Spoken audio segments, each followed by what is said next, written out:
اعوذ باللہ من الشیطان الرجیم بسم اللہ الرحمن الرحیم وبہ نستعین انہ خیر ناصر و معین۔ شہادت امام صادق علیہ السلام کے سلسلے میں تمام مومنین و مومنات بالخصوص امام عصر علیہ السلام کی خدمت میں تعزیت پیش کرتا ہوں۔ ابو بصیر کے جو امام صادق علیہ السلام کے صحابی تھے، ایک مرتبہ امام کی خدمت میں حاضر ہوئے، آ کر کہا مولا میرا ایک ہمسایہ ہے کہ جو نہایت بدکار اور شرابی ہے، جبکہ میں اس کو بہت نصیحت کرتا ہوں کہ یہ برے کام چھوڑ دو، مگر وہ سنتا ہی نہیں ہے، میری نصیحت کا اس پر کوئی بھی اثر نہیں ہوتا۔ امام فرماتے ہیں ابو بصیر کہ جب واپس جاؤ اس کو میرا سلام کہنا اور اسے کہنا کہ صادق آل محمد علیہ السلام تمہیں سلام دے رہے ہیں اور فرما رہے ہیں کہ یہ سارے کام چھوڑ دو، میں تمہاری جنت کا ضامن ہوں۔ ابو بصیر واپس آئے اور اپنے ہمسائے سے جب ملاقات ہوئی تو فرمایا کہ امام تمہیں سلام دے رہے تھے اور امام فرما رہے تھے کہ اسے کہنا یہ سارے کام چھوڑ دو، میں تمہاری جنت کا ضامن ہوں۔ جب اس نے سنا کہ امام نے مجھے سلام بھیجا ہے اور یہ بھی فرمایا کہ جنت کا ضامن ہوں، حیران ہوا۔ کچھ ہی دن گزرے کہ اس نے ابو بصیر کو اپنے گھر بلوایا۔ جب ابو بصیر اس کے دروازے پر آئے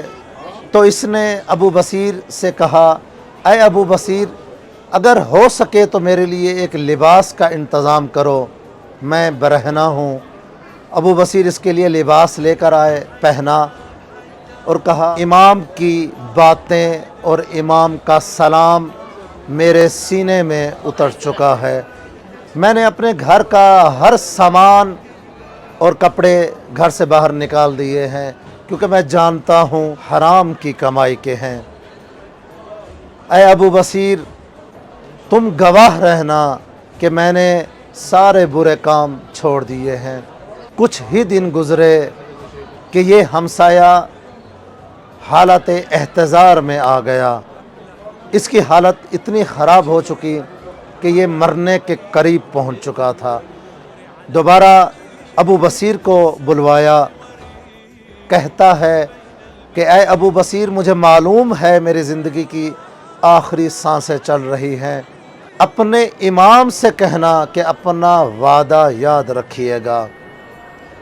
جس رات یہ ہمسایہ اس دنیا سے چلا اسی رات ابو بصیر کے خواب میں آیا اور کہا تجھے بتانے آیا ہوں کہ تیرے امام نے اپنا وعدہ پورا کر دیا ہے، تیرا امام برحق ہے۔ کچھ ہی دن بعد ابو بصیر زیارت کی غرض سے امام کی خدمت میں حاضر ہوئے۔ ابھی امام کے صحن خانہ میں تھے کہ اندر سے حجرے سے امام کی آواز آئی اے ابو بصیر ہم نے وعدہ پورا کر دیا ہے، تمہارا وہ ہمسایہ بہشت میں ہے، آئیے امام رضا علیہ السلام کے حرم میں ہم بھی امام سے وعدہ کرتے ہیں کہ اے امام ہم گناہ نہیں کریں گے، مگر آپ بھی ہمارے ضامن بنیے جس طرح امام علیہ السلام ابو بصیر کے ہمسائے کے ضامن بنے تھے، ہمیں آپ کی شفاعت چاہیے۔